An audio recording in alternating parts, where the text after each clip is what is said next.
بسم الله الرحمن الرحیم. نن به دلته کې مونږ وایو په دې ټوټوریل کې د ایم ایس آفیس انسټالیشن. دا مونږ سره د ایم ایس آفیس انسټالیشن پلنې ټوټوریل دی چې مونږ به په دې کې ایم ایس آفیس څنګه انسټالو، چې کله هم تاسو کوم سافټویر وایي چې هغې کې تاسو کار وکئ نو د هغې انسټالیشن به تاسو خپل سیسټم کې کوئ. ټیک شو، نو راځئ چې وکړو د ایم ایس آفیس انسټالیشن. د دې څه داسې دا طریقه ده چې ایم ایس آفیس به تاسو کولاو کوئ، ایم ایس آفیس فولډر 2007. په دې کې مونږ سره دې لیکلی دي جي چې دا setup dot exe صحیح شو جي، چې کله هم داسې د فولډر د آیکن داسې شیپ وي جي او ورسره لیکلی شوي چې setup dot exe، نو تاسو پوه شئ چې دا مونږ سره د سافټویر سیټ اپ دی. ټیک شو، که چېرته کې دا نوم دلته کې داسې فولډر باندې لیکلی شوي، داسې فولډر ته لیکلی شوي، نو پوه شئ دا exe دا نوم چې کله فولډر ته لیکلی شوي نو پوه شئ چې دا مونږ سره د وایرس فولډر دی.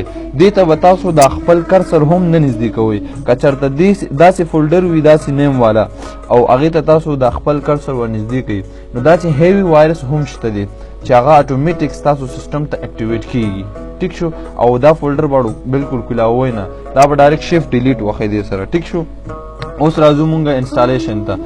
دلته کې به مونږ پهله سیټ اپ مونږ کلیک کو.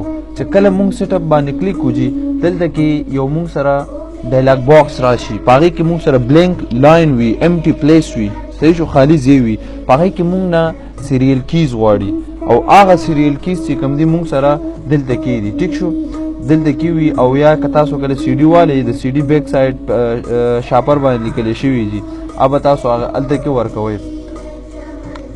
دلته ګورئ جي چې کله هم تاسو دلته کې کیز پیسټ کړل یا ولیکل که نه جي داسې، نو دلته کې مونږ سره ګرین چیک مارک راشي. د دې مطلب دا دی چې ستاسو دا کیز ټیک دي. ټیک شو، کنټینیو، آی اکسپټ، بیا کنټینیو. دلته کې مونږ سره دوه اپشنې دي. اوس دې کې یو دا دی انسټال ناو. که انسټال ناو تاسو کلیک کړئ نو مونږ سره په ایم ایس آفیس کې چې کوم دی دې ته مونږ سب اپلیکیشن سافټویر وایو. صحیح شو جي، دا چې کوم دی کې مونږ سره ډېر زیات سافټویر دي. صحیح شو، تقریبا چې کوم دی کې مونږ سره ایم ایس ایکسس دی، ایم ایس ایکسل دی، ایم ایس ورډ دی، ایم ایس پاور پوینټ دی، بیا چې کوم دی مونږ سره دی کې آوټلاک دی، ون نوټ دی، پبلیشر دی، ډېر زیات دي که نه جي. که تاسو وایئ چې یاره زما په دې پارټیشن کې چې کوم سی پارټیشن د هغې کې دونه سپیس نشته او د سره ورډ ایکسل پاور پوینټ ایکسس د دې انسټالیشن غواړم، نو تاسو به بیا څه کلیک کوئ؟ کسټمایز. که تاسو وایئ چې یاره دا ټول ایم ایس آفیس انسټالول غواړم نو بس جسټ ون کلیک کوئ په دې باندې. په دې چې کله تاسو یو کلیک کو بس تاسو ایم ایس آفیس به انسټالیشن شروع شي. خو زه وایم چې نه، کم زما د ضرورت نه دي هغه مه انسټالوه. نو مونږ راځو په دې باندې کلیک کوو. نو دې کې مونږ کلیک کوو ناٹ اویلیبل.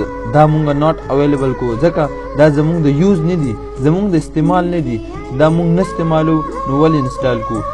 مونږ سره بیا ځای نیسي. ټیک شو، دا ما ناٹ اویلیبل کو او دا مې ناٹ اویلیبل کو او دا ورډ دی. ټیک شو، اوس ما کلیک کو انسټال ناو. چې کله ما انسټال ناو کلیک کو نو به د دې اوس پروسس شروع شو. ټیک شو، پروسس یې بس جاری دی او دا چې کوم دی لږ ټایم به علي نو لږ ټایم انتظار به کوئ. ټیک شو، ښه. که تاسو ته د دې نه بغیر سم مسله وي، ایم ایس آفیس کې مسله وي یا نور سافټویرز کې مسله وي، نو تاسو مونږ سره کانټیکټ کولی شئ زمونږ په نمبر باندې، او زمونږ خپل ویب سایټ هم شته، په هغې هم تاسو مونږ سره کانټیکټ کولی شئ. کله چې تاسو ګوګل ته وزټ وکئ او په ګوګل کې بره ایډرس بار کې ورکئ چې www.frontier.org مطلب ارګنایزیشن، نو تاسو ته به زمونږ ویب سایټ ویزیبل شي، اویلیبل شي. ټیک شو، هلته کې چې کوم دی تاسو کمنټس هم کولی شئ. ټیک شو، او بله خبره ده چې کوم هغه سافټویر چې تاسو ډاونلوډ کول غواړئ د نیټ نه او تاسو نشئ ډاونلوډ کولی، نو تاسو راشئ زموږ ویب سایټ کې چې کوم دی خپل اکاونټ جوړ کړئ.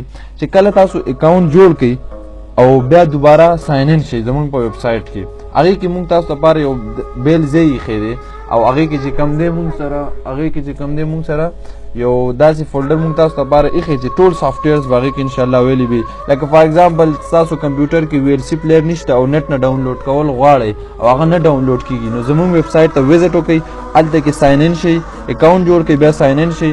هلته به تاسو ته ډایرکټ صرف لیکلی شوي چې یاره ډاونلوډ دس، بس صرف به ډاونلوډ باندې کلیک کړئ، ډایرکټ به هغه سافټویر ستاسو کمپیوټر کې ډاونلوډ کېږي.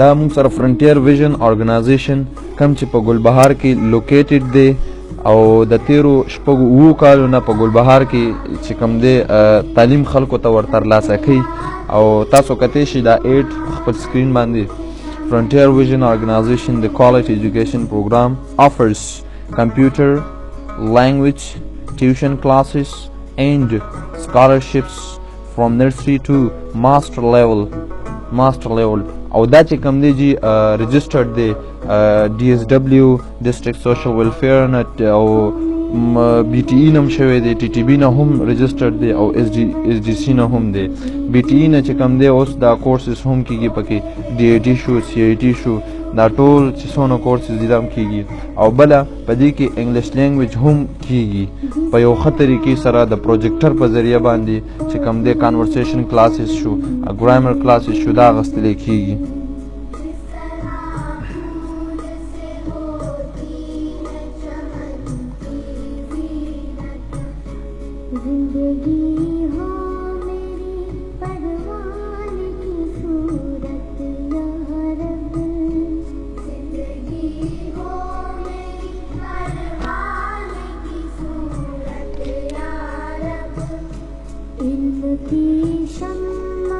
چې کلم تاسو وایي چې یو شی لکه زر انسټال شي لکه تاسو کاپینګ شروع کړي که نه جي لکه دوه درې څیزونو ته کاپینګ شروع کړي تاسو وایي چې یاره دې یو ته کاپینګ زر وشي یا تاسو دوه درې څیزونه کاپینګ شروع کړي USB ته یا یو ډرایو نه بل ډرایو ته نو تاسو او انسټالیشن د MS Office هم شروع کړي یا MS Office ان پیج فوټوشاپ ګرافیک ډیزاینینګ چې هر یو سافټویر وي کولوډرا وغیره نو په هغې باندې چې کله تاسو داسې کلیک کړئ لکه دا اوس بار ما کلیک کړی دا وګورئ په دې ما کلیک کو نو ټول فوکس د کمپیوټر په زیات دې ته وي نو دا څیز به بیا چې کوم دی زر کمپلیټ کېږي د بنسبت د دې نورو ټیک شو جي دا تاسو وګورئ موږ سره انسټال شو MS Office MS Office موږ سره انسټال شو او دې نه تاسو هیلپ اخیستی شي دا چې څه نور مسلې تاسو موږ سره هغه شیر کولی شئ او په موږ ته زموږ ویب سایټ باندې کمنټس هم کولی شئ او انشاءالله ستاسو د ریسپانس ستاسو د ښه کمنټسو په تمې وي څه سجیشنس وي څه مشورې وي هم تاسو موږ ته په کمنټس کې میسیج باکس کې هم کولی شئ تھینک یو ویری مچ او هر کله راشئ یو